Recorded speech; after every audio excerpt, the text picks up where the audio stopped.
Hello, I'm recording this on April 30th, and that means two things.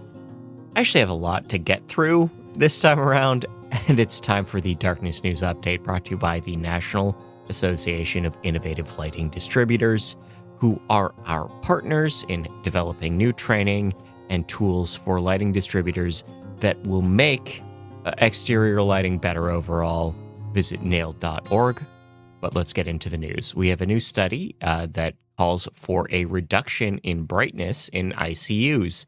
This is a study of patients in coronary care, post-heart attack care, and they determined that among the changes they needed to improve recovery was to reduce the amount of brightness and noise in the area at the time. In Norway, we have a study calling for the limiting of blue wavelengths in psych wards.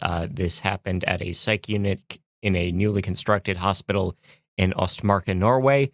They put filters, just lenses, over LED lighting, and the patients that were in those rooms were less agitated. They stayed about as long, but overall it was a better experience for them and their caregivers.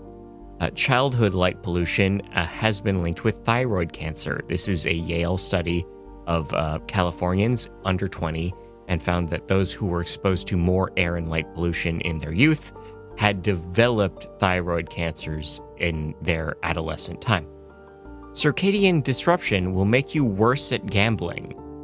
This is a study from Flinders and Monash universities that found that blue light exposure makes you work worse at gauging risk when it comes to money. Hey, I'll see you at Light Fair next week. We'll see how that goes for us all. We have a University of Surrey study showing that sleep habits have been linked with mood and behavior in university students, which shows that people that tend to stay up later are dealing with depression at higher rates. Circadian disruption has been linked with binge eating in mice. This study put mice under lights all day and night and gave them access to all the high-fat food they wanted. And it turns out that they would start overeating during what normally would have been their rest cycle.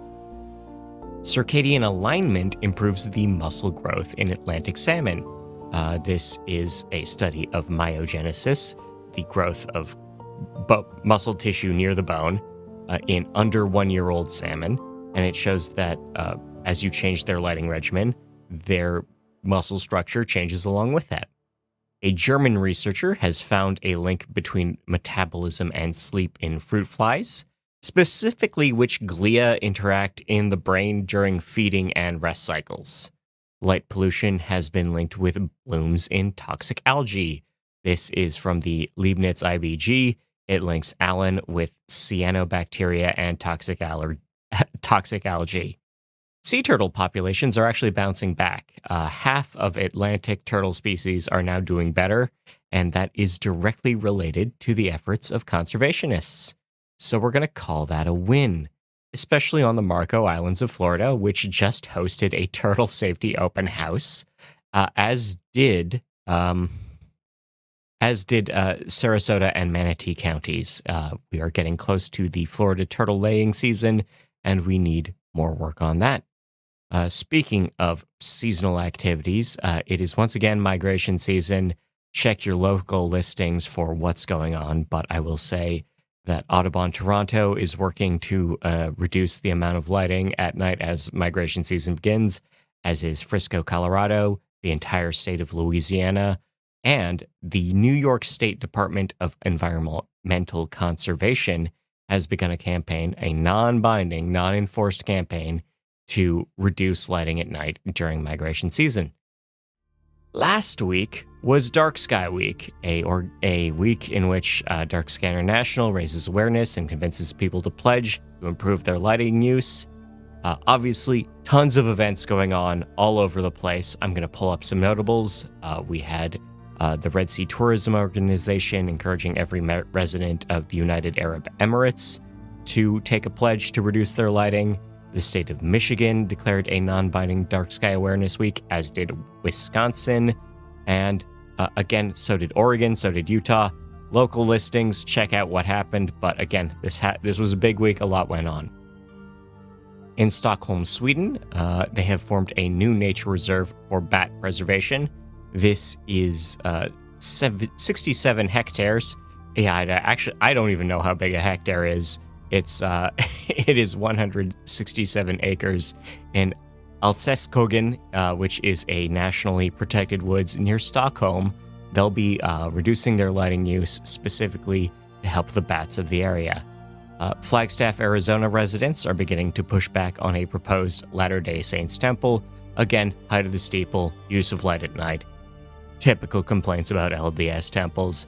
We'll see how that goes, especially as a Las Vegas, Nevada group called the Nevada Rural Preservation Organization is pushing the city of Las Vegas to the state Supreme Court over their approval of an LDS temple, again, specifically to the amount of light they'd be using in the area. Fairview, Texas actually reached a compromise with their LDS. The zoning commission has settled on height restrictions and lighting use, but it's still up to the town council to approve that. In Oak Creek, Wisconsin, residents are starting to push back on a proposed Buc-ee's.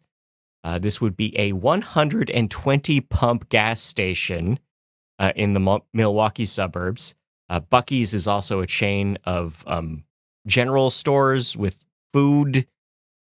I haven't been, but I understand that they're a big deal. But yeah, looks like the neighborhood would really like the reduced traffic and lack of light issues if the service station was somewhere else. Palo Alto, California is moving ahead on a lighting ordinance. The current version of the proposed rules would have new buildings setting a curfew of all lighting at midnight, limited use of colors, which is to say warmer, strictly warmer, as well as limits on trespass and glare. Private residents and other existing buildings would have 10 years to roll over to the new rules. In Big Bend, Texas, we are seeing that actually these sorts of lighting ordinances are working.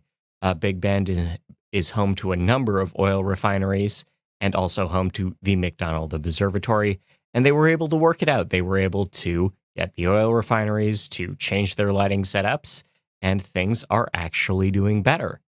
Things that aren't doing better, we have reports from Malaysia showing a mall parking lot that is just flooding the entire neighborhood, and nobody likes it.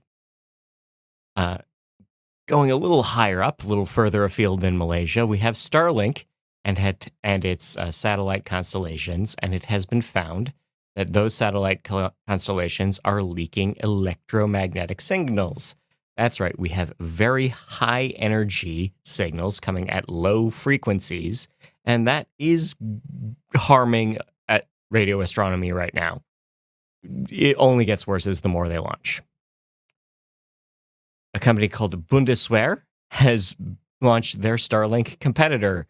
They are beginning to launch the satellites that will form one constellation that will be complete by 2029. In Tatum County, Wyoming, the entire county, 4,200 square miles, has been recognized by Dark Sky International as a dark sky community.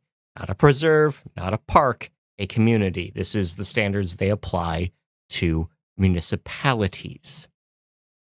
Diamond Mountain, Arizona has been certified by Dark Sky under their lodging program. This is for hotels and campgrounds. This is an Arizona-based private spiritual wellness center in the Chiricahua Mountains. Ulam Moab has been approved as a dark sky lodging site as well. This is another facility in Utah. It's run by Under Canvas, a company of glamping, portmanteau of glam and camping. Kestrel Ness Eco Hut is the first dark sky approved lodging site in Australia. This is in New South Wales in the Riverina region, and it is still a functioning sheep farm. And a rare poll this week, the Université Saint-Anne track and soccer field is the first dark sky sport lighting project approved outside the US. So this is in Church Point, Nova Scotia. This is obviously the school's track and field facility as well as where they play soccer. And this is a bit of a rare poll because not many people know about the dark sky sport lighting project. It's not a lot of fields managed to make it. And lastly, this is not sponsored, but I do want to point out that Cree has rolled out a 1900K LED that is only 2% blue spectra. 2% is going to be the magic number for amber fixtures going forward, at least per the Design Lights Consortium. But yeah, no, it's a new product. It looks to be all right. It looks to be what we want from not just color temperature, but spectral power distribution. And again, they're not sponsoring us yet. Give me a call. Give me a call. They can be a partner anytime. Love to hear it, especially with this product on their line card. Anyway, I've been Scott Wachter. I want to thank you for your time, your attention, your donations, your ratings, your reviews, your recommendations. But until next time, pay attention to Nailed. Take care of yourself. See ya.